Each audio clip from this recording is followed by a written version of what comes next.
In the aftermath of a pagan gunman killing innocent people at a mosque in Christchurch, New Zealand, Christians around the world were blamed and have been the target of attacks by the media, by lunatics in general, and retributive violence by Mohammedans. This despite there being no evidence that the gunman was a Christian, and despite the fact that he signed his manifesto with the very pagan phrase, "I'll see you in Valhalla," and otherwise indicating elsewhere in his document that he was in fact a pagan, and has led to the secular media and the Mohammedans blaming Christians for the violence. And by Christians, the target is always Roman Catholics. In the past week, there has been a surge in anti-Catholic violence that leaves little doubt that Catholics are always the choicest of targets for anti-Christian bias in the Western world. Much of this is, of course, due to the sexual abuse crisis in the Church being constantly in the news at the moment, which has had the intended consequence of undermining the work of the lay faithful and the work of the Church in the world. A backlash of violence really shouldn't be that surprising. Still, to be blamed for the Christchurch killings is especially galling, all things considered.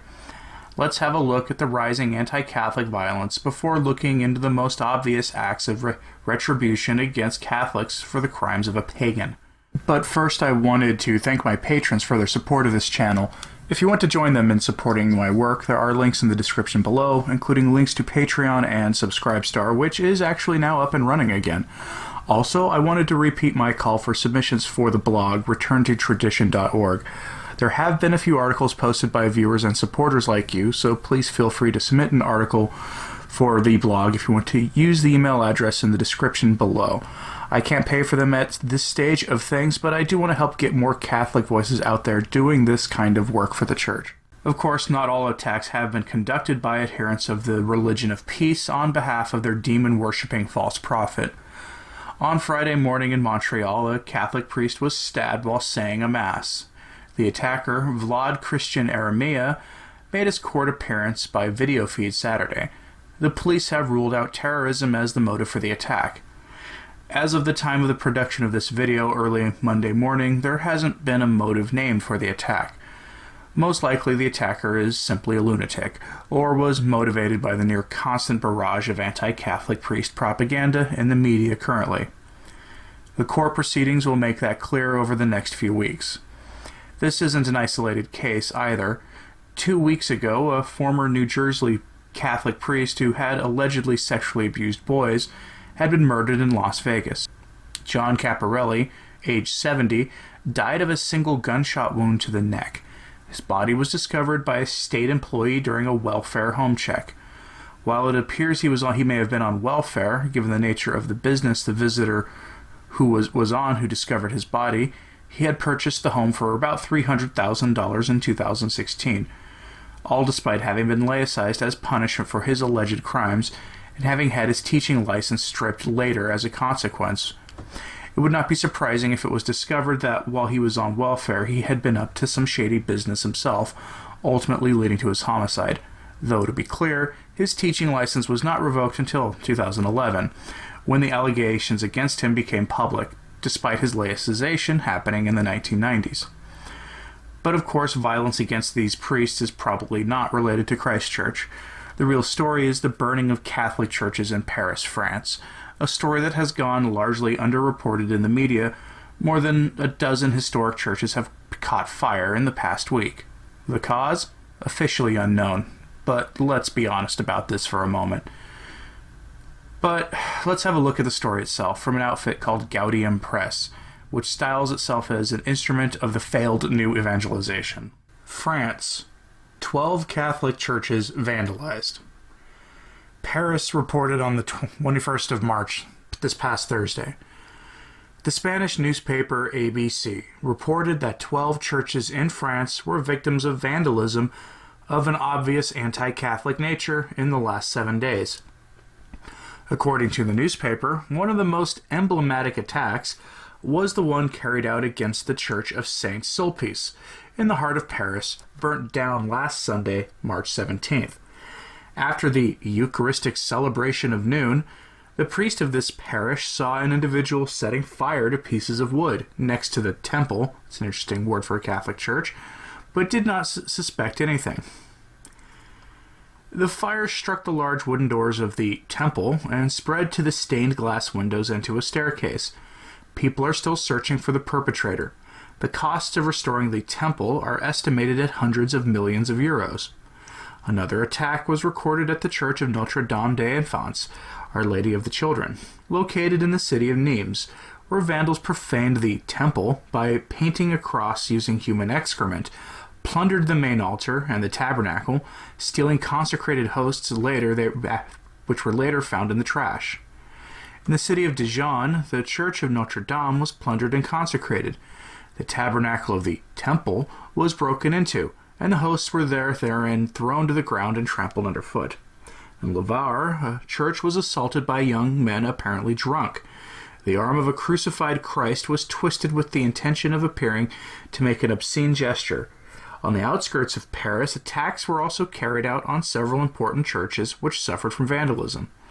The synchrony of the attacks and the same religious targets constantly aimed evidence a well-engineered orchestration. This obviously did not happen by chance.